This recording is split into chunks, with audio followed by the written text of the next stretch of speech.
Hi, for Nissan Max, let me show you all the way harness. This is the cables, and this is the audio cable, and this one to the AUX jack. This is the wire harness to device. This to the cables connect here, and this one to the adapter for the OEM power jack. Both of them to the screen adapter is for transfer original information like radio and AC to the screen.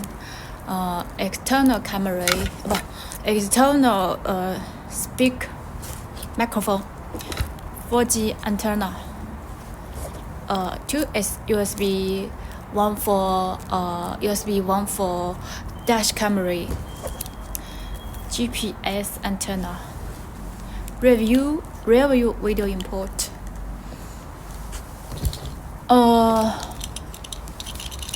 There is a 4G adapter. Put the 4G card here, and then you can use 4G internet. Okay, that's all.